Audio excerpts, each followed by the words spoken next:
Hello, beautiful listeners. It's your host, Tembi Locke.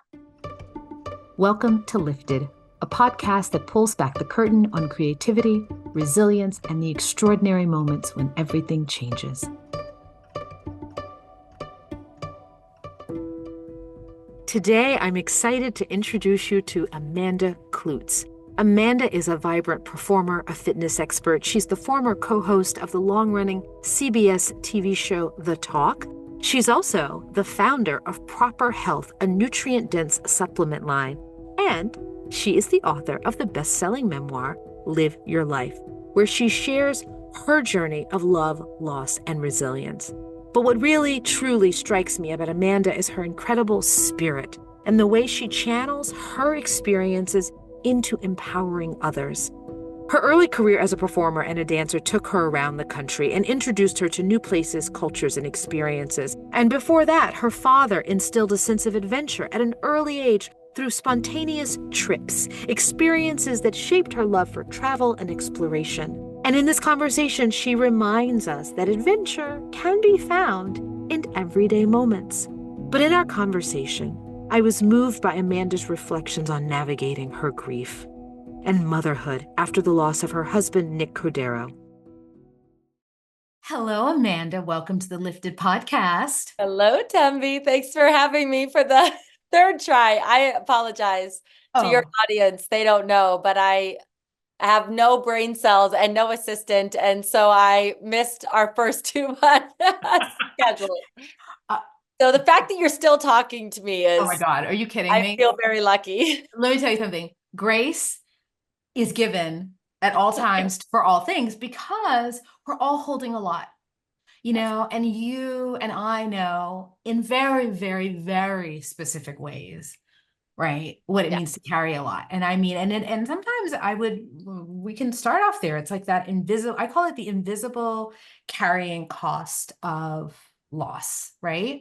And you know that, and I know that, and we'll talk about that, I'm sure, today. And we're also moms. Yes. And so we're professionals and we're creative and all the things, we're friends and we're daughters and we're sisters and, so we give grace. Yes, thank you. You are a very nice grace giver. Well, because we are talking a little bit about travel this season, I'd like to just sort of start the conversation by asking you, where are you right now, first of all, in time and space? Where am I? I'm in Los Angeles. I flew back from New York City yesterday. So I'm back in LA for a week and 2 days. And then I fly to Paris and Italy. Favorite places. Yeah. For some reason, yes, Italy. I'm going to Sardinia for the first time. Oh, Sardinia is amazing. Amazing. I've never been. The Costa Smeralda. No, it's going to kind of blow your mind. So you're in LA between stops, but also New York, but then also heading off to Europe. And, as someone who travels a lot, both for work and we'll talk later professionally, I always like to go back and ask kind of an early question, like early Amanda, childhood Amanda, where did you grow up? And what was your first memory of a travel experience as a child? Ooh. And what it did for you? Yeah. Okay, so I grew up in Canton, Ohio. I have a very big family. There's 5 kids in my family, and my mom and my dad. And we always took summer vacations, that was like the big thing. So I would say, I think the first memory I have probably is a family summer vacation to Hilton Head Island. That's where we kind of would always go every summer. Sometimes we would veer off from that, and do a Disney World vacation, but that I do remember being a little bit older. So it would be, I think 6 years old, Hilton Head Island. And we would drive there. My dad would rent a van and we would pack up in the van and we would drive.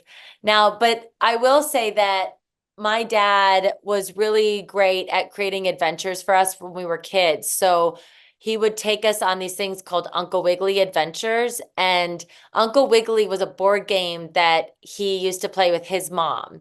And then we would play with my grandma. And so we would leave church on a Sunday and pile in the car, and we would think we would be going home. And my dad would go, "We're going on an Uncle Wiggily." And that could mean anything. It could mean we're going to Cleveland for the day. It could mean we're going to Worcester for brunch.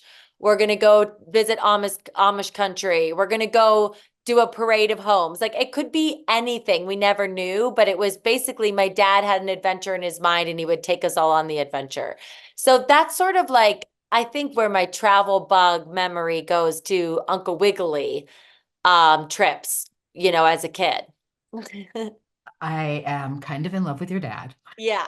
And I wish I had grown up in the family with Uncle Wiggily. And now I have true life goals with my own child. And if someday I am ever blessed with like another generation of grandkids, trust me, I will be employing the Uncle Wiggily of it all. So kudos to your father for that. And also, I can see how this sense of adventure would be seeded in you. Yeah. We know, and as your life goes on, you become a performer, right? Yeah. Which will take you on many, many adventures. Yes. And what was that first adventure leaving home and traveling out? And how old were you and where did you go? Yeah. Well, I left home at 18 and moved to New York City for musical theater school, which was a 2-year conservatory in New York City called AMDA. And I mean, I was not necessarily unfamiliar with New York because our family had taken trips to New York City. So I wasn't necessarily scared of moving to New York. However, I look back at it now and I'm like, I was 18 years old, green as all get out. I mean, my mom still tells the story of them driving, dropping me off, getting me settled in my dorm room and driving off, and she looked in the rear view mirror and she saw me walking down the street in my ponytail, just like going, back and forth.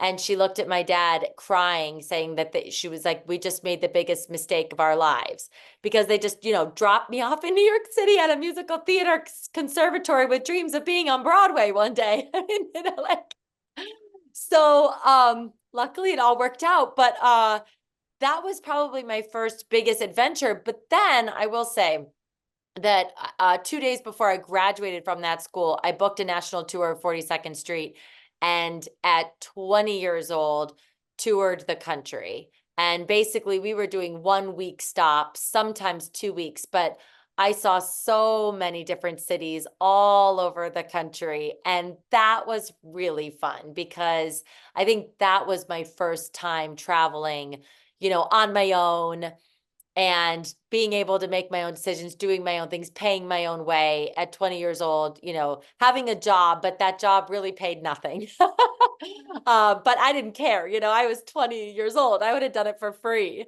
So yeah, that was probably my first touring adventure. So you're a dancer, you're 20, Yeah. you're earning a living, doing Yeah. what you love. Yes. You're on an adventure, Ohio girl to New York, now like literally in the most iconic musical, 42nd Street. I mean, Yeah. you're living all the dreams. The ponytail flapping, it was working well for you. Yes. Yeah. And, I'm gonna kind of, I want to ask this before I get on to sort of personal things, just on a professional level.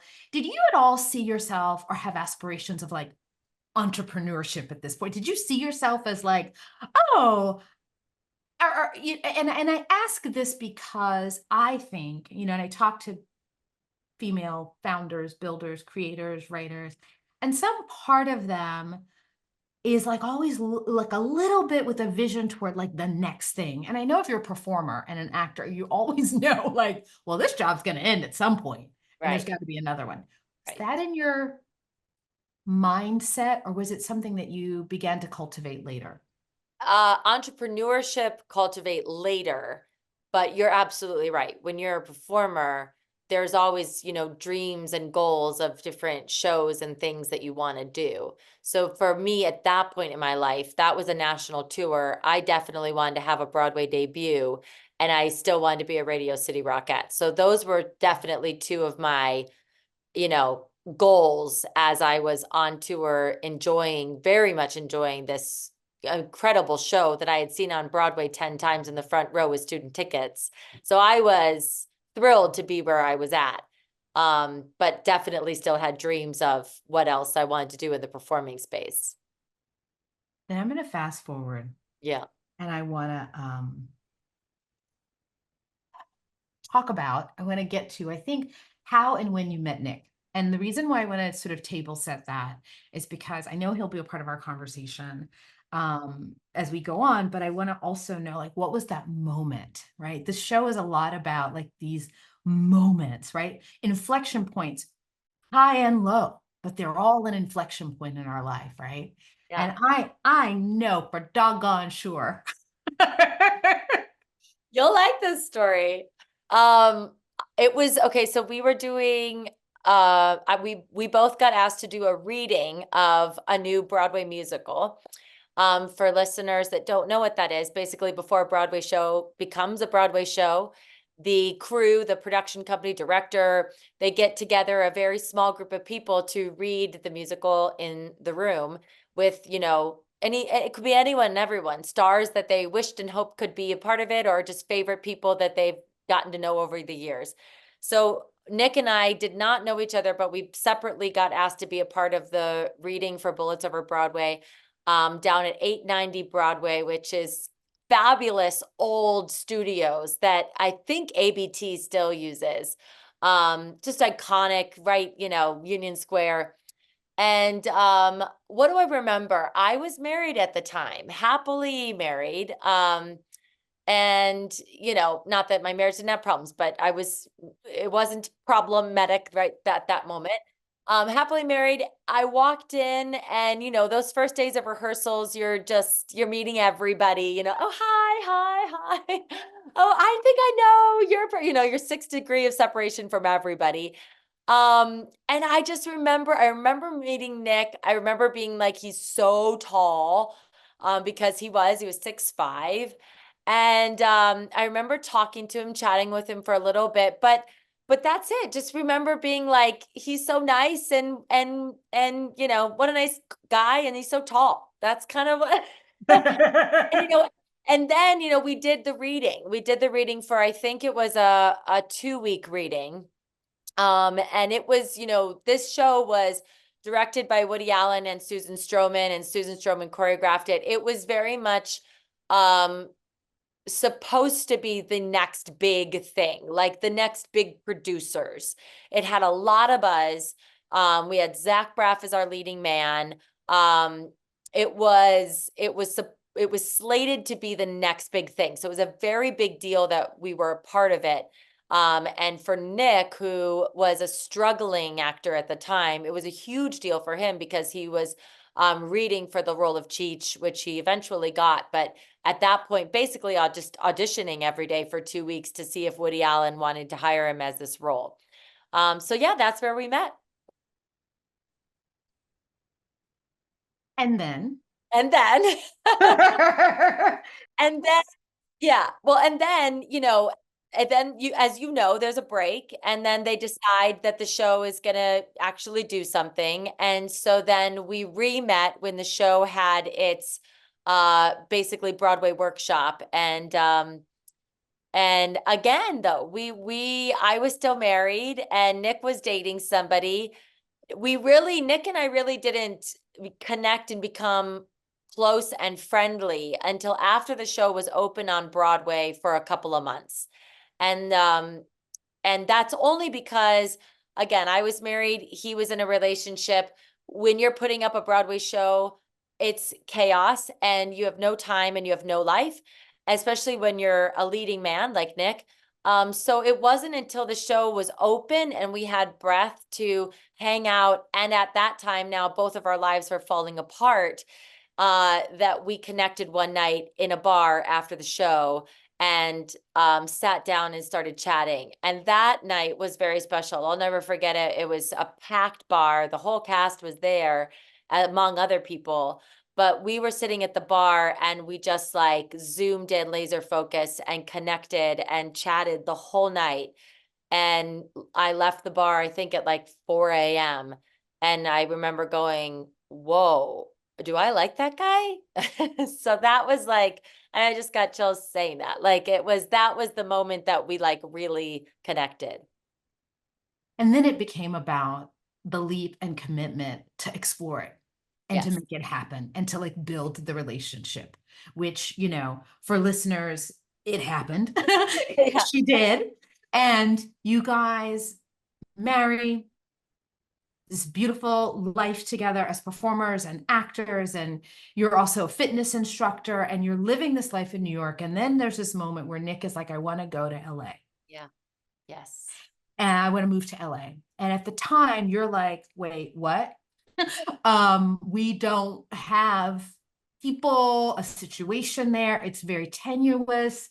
And I feel, and so, and I'm asking this with a very specific reason, because I really believe that there are these moments that happen in our lives that some of us choose to go head into the unknown Yeah. with a full open heart and swing for the friggin' fences. Just what Nick was asking of you and of your marriage at the time. Yes. Right? And what that would, the cost of that, because you could line up all the things like, well, no, it doesn't make sense for X, Y, and Z. You'll tell us those things, you know, why it didn't make sense. But there's your partner, or some case you know, maybe like, but this is the thing I need to do now. So tell us what happened. Yeah. Nothing made sense. I was pregnant. My fitness business was in New York. It's where I had all my private clients. It was where I was making money. I had left Broadway, left performing the whole world. Nick had not worked since Bullets Over Broadway. He had some voiceover stuff here and there, and technically anyone and everyone that knew him and would hire him was in New York City. So I have Elvis, we have our baby, and he is desperately asking me to move across the country. My parents live in the same building across the hall from us. My sister lives 2 blocks up, and my other sister lives 10 blocks down. My whole family, my whole support system, and help for us as new parents is literally across the hall. And any hopes for income for our family is my business, which is in New York City. And as soon as I was done healing from my C-section, I was planning on going full force back into all of the things that I can do to earn money. So yes, everything was in New York. It made no sense to go to LA. The only thing we had in LA was Nick was offered a job to do a show called Rock of Ages, which he had done on tour and on Broadway.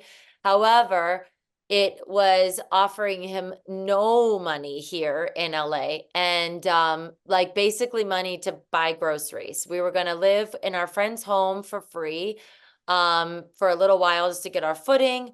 But it was basically like, are we really going to move across the country with a 3-month-old and have complete uncertainty so that he could go for his dream, which was music, a music career. And he strongly believed that he could only do that in Los Angeles. So here's the thing about life. And here's the thing about life. I too have the experience of being in a loving relationship at a moment when someone says, here's the thing I need to do. And in my case, I was the Nick. Yeah. I was like, come to America. In my dream of wanting to be an actor, sure, you have a business in Italy and you have a thing and you're all set up. But no. Leave all that behind. Everybody you know, and come as an immigrant to America. Come along for the ride. And boy, did the ride open up things in both of us that we could never have imagined, right? Yeah. And for you guys, you get here and Nick is pursuing his career as a musician. 2020 happens. Yeah. For those who don't know, I will briefly and summarily say Nick contracted COVID. Was in and out of the hospital, Cedars here in LA. I'm emotional for you. you went through him being in and out of the hospital and then a 95-day stint in the hospital. Nick did not survive COVID. You were a young mom. You began to share this on Instagram as it was happening because you already had a fitness business online during COVID. And you made the wise, intuitive choice to say, I'm not just going to come online every day and do my fitness videos when this big thing is happening in my life that is truthful and real. Yeah. And you took a brave, brave, brave leap and said, well, I'm just going to talk about that too. From that, the whole world, as we know, we were all watching our phones and our televisions, and people began to follow what was happening in real time, what was going on for you and your young family. And you became, in some ways, your family and Nick, the face of that moment for all of us.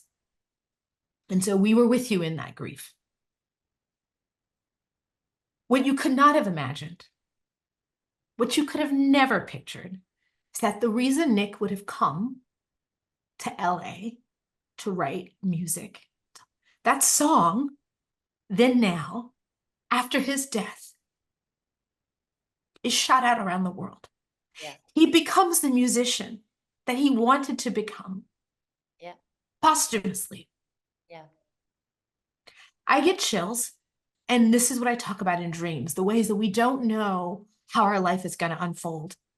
Talk to me about any of that I just shared, whatever you want to plug in, because it's a lot.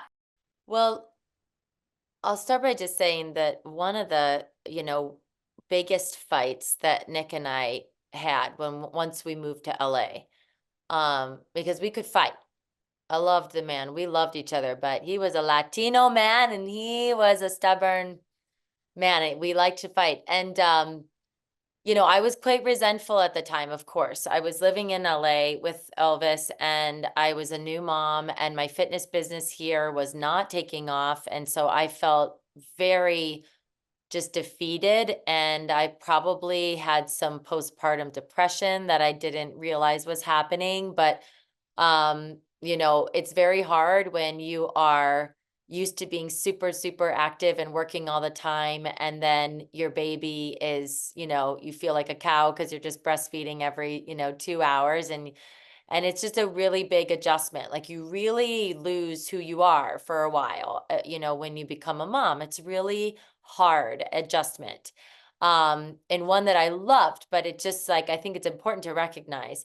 And but Nick, because he is the man and a father and isn't needed as much as the mother, would be out all day doing music rehearsal with his friends, trying to promote his music, make more music, write more music, taking on meetings and stuff. And I just remember this day he came home and I'm in the kitchen and I'm wearing Elvis, I think, and I'm making lunch and I'm just mad because he's been all day out living, his dream. And I've been at home and breastfeeding every 2 hours. And he comes home and, he's talking about how he has to, go do this and go do that. And this is going to cost this and this is going to cost that. And we have no money, Tembi, at the time. Like Nick has not been working. I haven't been working because I was, had a baby. Like we're living in our friend's house for free. We had like no money. And so he's talking about how he's going to be going on doing all this and recording all this and having to get these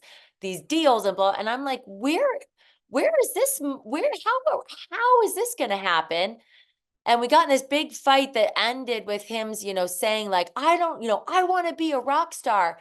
And I said, you're 41 years old. There's no way you're going to be a rock star, Nick. Like you got to let go of this dream. Like so mean, right? Like, I mean, I'm not a dream killer. I'm a dreamer. I'm a Pisces. I live for dreams.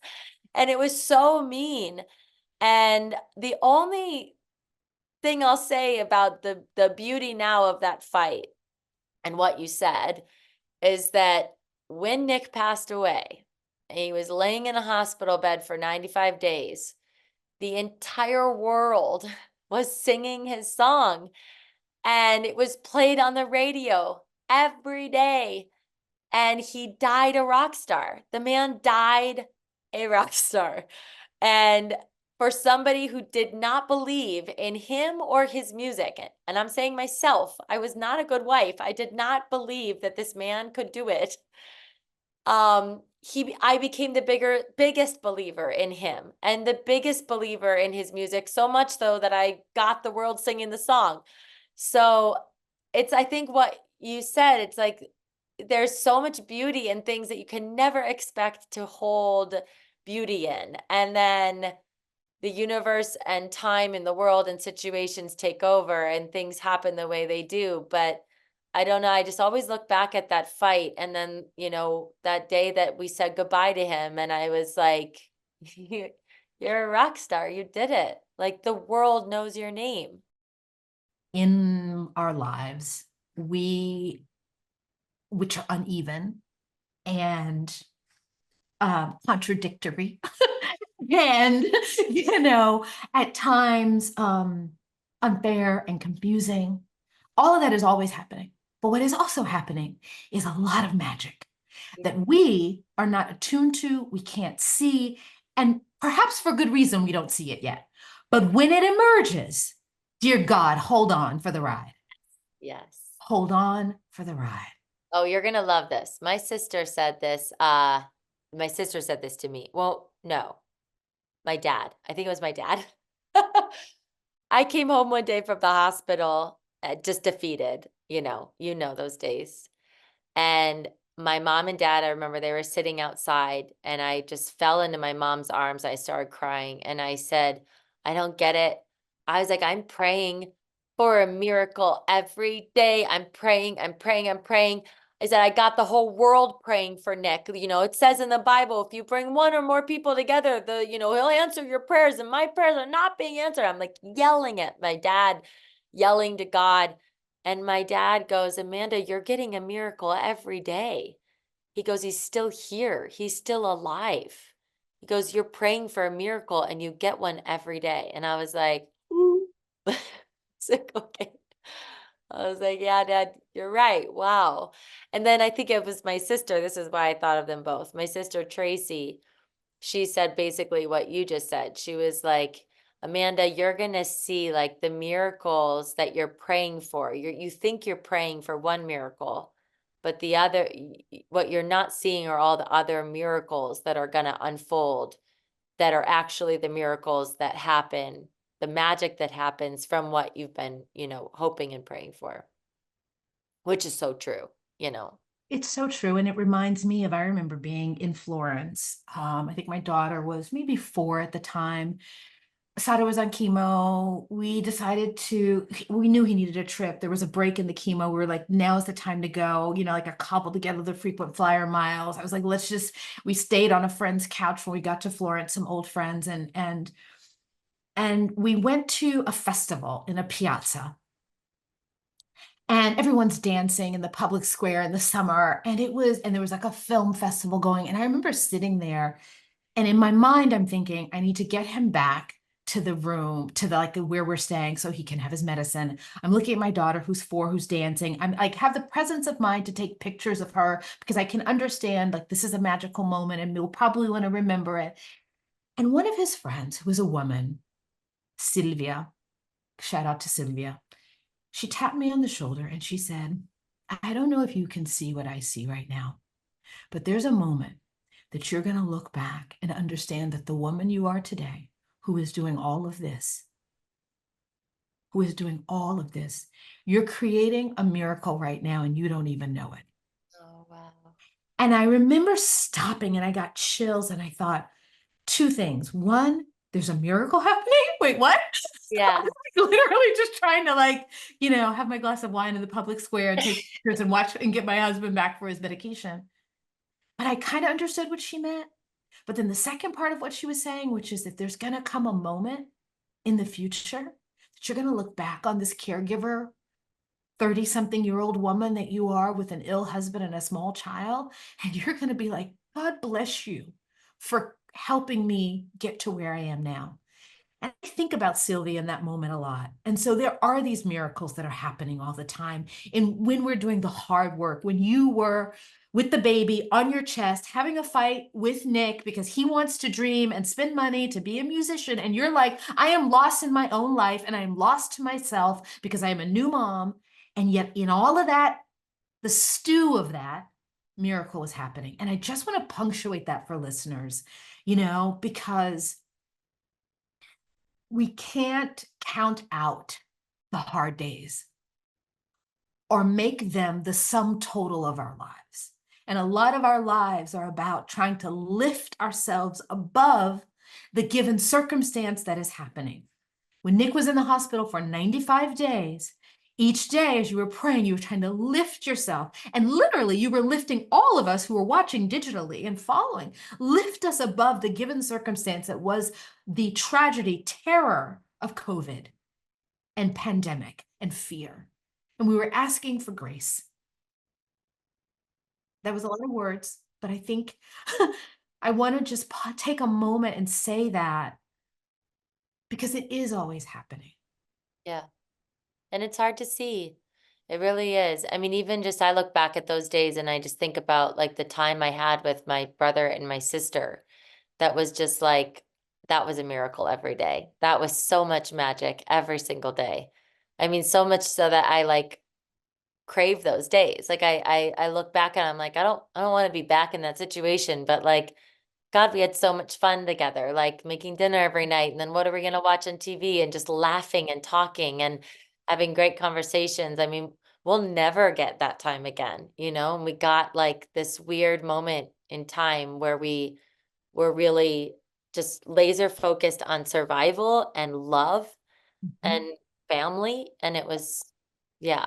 And seeking, even finding ways to, as you said, you laughed in the middle of it. Like sometimes, that it was this time where so much was happening and we could hold the love, the laughter, the fear, the anxiety, the dreaming. Yeah. You gotta laugh. You gotta laugh through life. That's something I've definitely learned.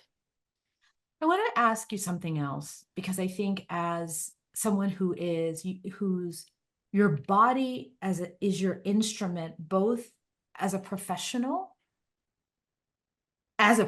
your body is your instrument as an instructor, as a dancer.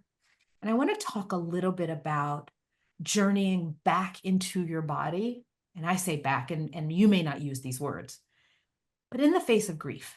Because what I found in my experience was that grief, I was either like out of my body because I was so in this altered state and wasn't able to tend to my basic physical needs, or I was so in my body in a sense of anxiety and terror, or I was asleep. Yeah. Yeah. And, getting, people are beginning to talk about what grief does to the body. Yeah. And how moving our bodies can be a way to process and move through it. I'd love for you, as someone who is, a professional and an incredible, you lead people in how to be in their bodies. What did grief do for you? Yeah. Okay. Well, I learned when I went through my divorce, because I was married before Nick. When I went through that divorce, I was teaching fitness. And I learned through having to just power through and teach classes how much that was helping me. I didn't realize I'd walk into the studio crying in tears to my mom. And then 3 hours later, after teaching 3 fitness classes, I would leave smiling and happy and full of energy and just like on a whole different level.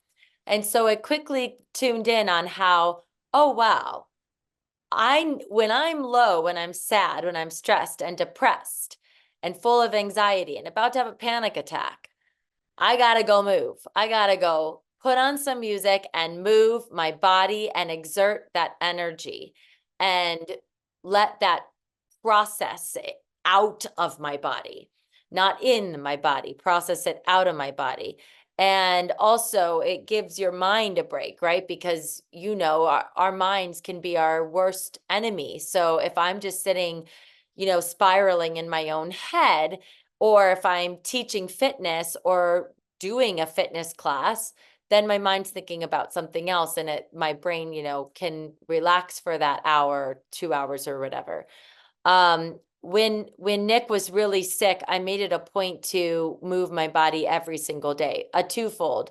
I was watching a man lay in a hospital bed, with bed sores all over his body because he couldn't move. He couldn't even lift his finger. He couldn't hold my hand, So to see somebody perfectly healthy at 41 years old, not able to move, makes you very motivated to move. And it was just something like, I don't care how sad I am or how depressed I am or what news we got from the hospital that day. I am getting out and moving my body for my husband, for myself, for my son. And it completely changed how I view fitness. I used to think about fitness as I have to stay a certain size. I was a dancer on Broadway. I have to stay a certain size. I have to weigh a certain number. When I was a Rockette, we got weighed. We had weigh-ins. We got pinched and seen how much fat we have on our bodies. So fitness to me was staying a certain size of shape. After Nick, it was mental health. It was because it brings me joy and relieves my depression. And because I can move my body, I'm going to go move my body. So absolutely. I mean, grief completely, I really do believe can stay stored in us. And if we don't, we have to try to move it in many ways. And I think that one of the ways that has been very beneficial to me, and I hope other people will give a shot if they are in grief, because grief can make us stay in bed. It can make us stay on the couch, rightfully so. But if you can try to move it out of your body, I've found it very, very, very helpful. That is an incredible wisdom. And I thank you for sharing that, because I don't have a fitness background. And so some part of me knew, like, if I got outside and I just took a walk, that would Yeah. be enough. But what I also understand in your share is, and it's been said by many, Claire Bidwell Smith is a friend, and I don't know if you know Claire, but Claire is a grief therapist. Grief is very repetitive mentally. Yeah. And also what I hear you saying when you say you're in teaching and in moving your body, you give the mind a break, it turns it off. We kind of have to do these, and I don't like the term break, these hacks. I don't like that as a thing that's always on TikTok and social media. How do we hack this? But there's a truth in what's a kind of like simple shortcut we can do to kind of shake it up a little bit, so that our body and our mind is not constantly only hanging out in one zone, because it flattens our lives at a time when we really need all the resources we can get just to get through the day. Yeah. So I thank you for sharing that. I have a really great hack I just learned. It doesn't have anything to do with fitness, but it's so good. I don't know how, I think it was on Instagram or something, but it said, if you're ever having like a really sad, depressing, stressful day, or, in your grief, if you start humming, you literally can't think of anything else. And try it. Like, you can't think of anything else. Like your brain can't process another thought.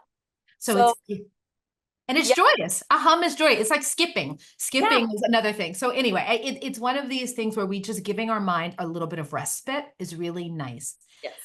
And that's a great way to talk about, or I want to talk about. So we also parenting, and Elvis, who anybody who wants to know about beautiful, beautiful, delightful Elvis can follow you on social media. Elvis is your son. He is 5 now? Yes, 5. 5. As a mom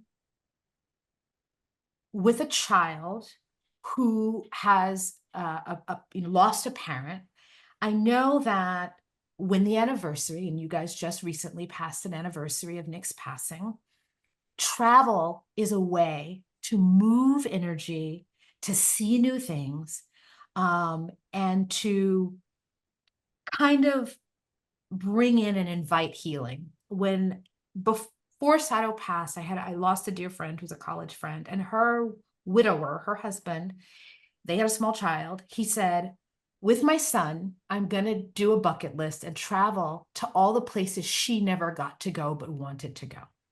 And that became something that they would do on the anniversary of passing. And it would be domestic, it might be international, whatever it was. But I know from Instagram that you and Elvis travel a great deal.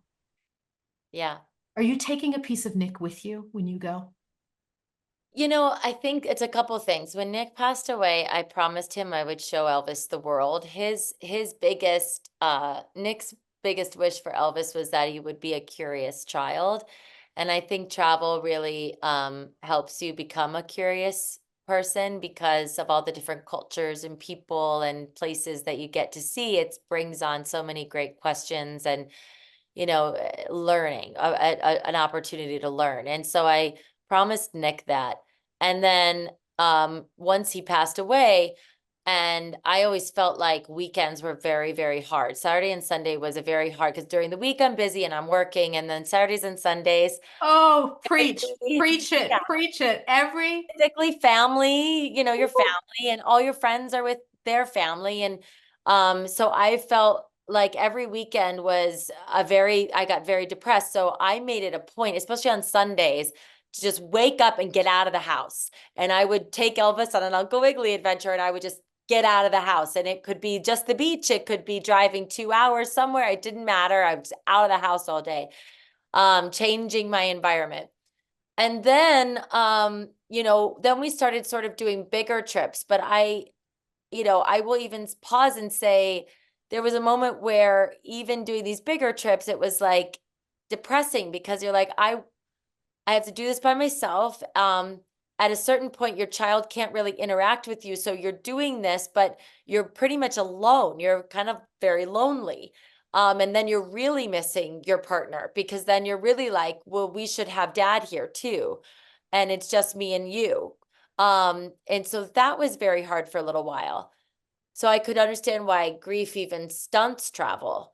But I kept as a pushing parent, as a particularly as a parent, it's different if you like, oh, if you are don't have a child and you use grief to sort of like go on your own adventure. But if you're taking a small child in tow and doing all of the parental care while grieving, while that moment punctuating the loss, which yeah, it does, yeah. you And might be like, nah, hard pass, I'll stay at home. But if totally. you go, Yeah. Because new even things like, happen. yes, because I mean, even like getting through the airport as a single parent, you're so mad at being a single parent that you have to do this all by yourself when your kid's screaming on the floor and you have goldfish everywhere and the passports are somewhere and you're holding the car seat and you're so angry that you could easily give up.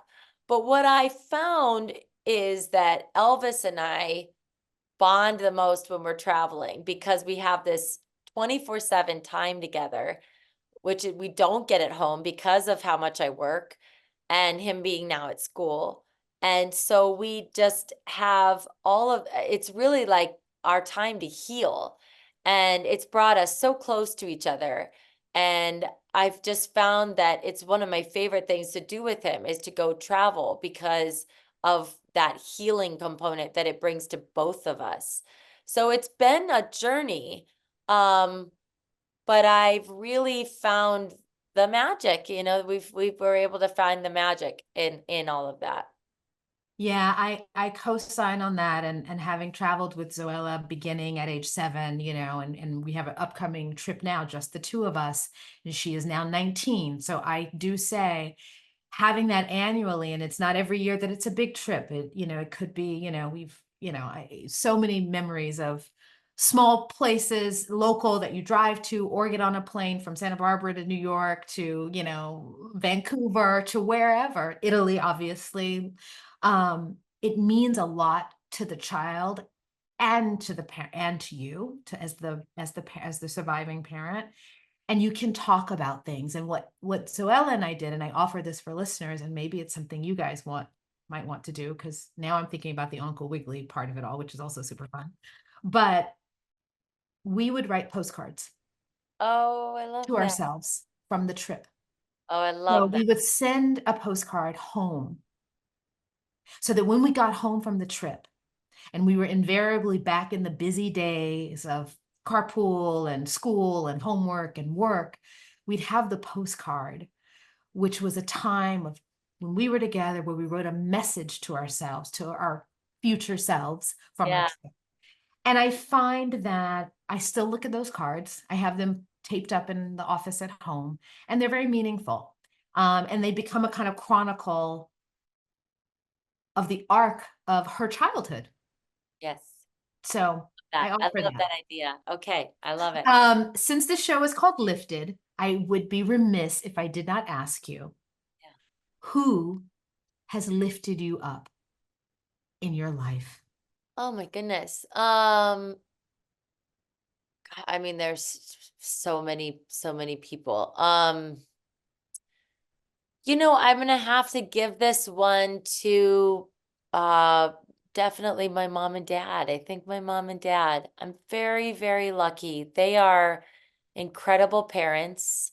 They're in town right now for their 50th wedding anniversary. So Congratulations. we're about to have a big week of celebration with the whole Kloots clan here in LA. I think, I think I've found that, especially later on in life, going through my divorce and then everything that happened with Nick,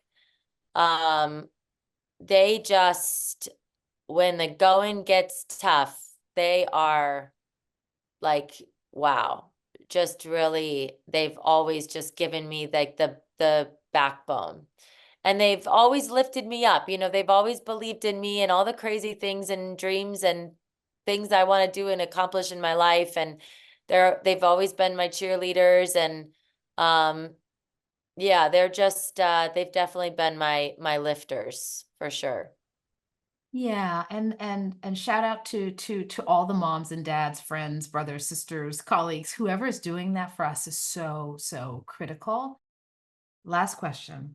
What is always in your carry-on? Always in my carry-on. A jump rope. It's true.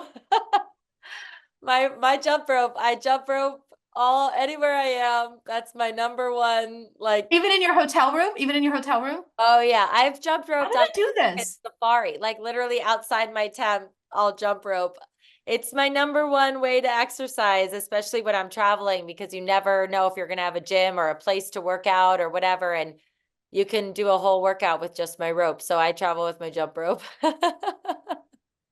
That is probably the best answer I have I all bet no one year. else And has now done I'm going to put one in my suitcase. Amanda, thank you so much for being that. here with us today, for sharing your heart, your wisdom, your life experience. You're a light in the world. Thank You you. are giving so seemingly effortlessly, but I know that there is always effort and intention behind everything that you do.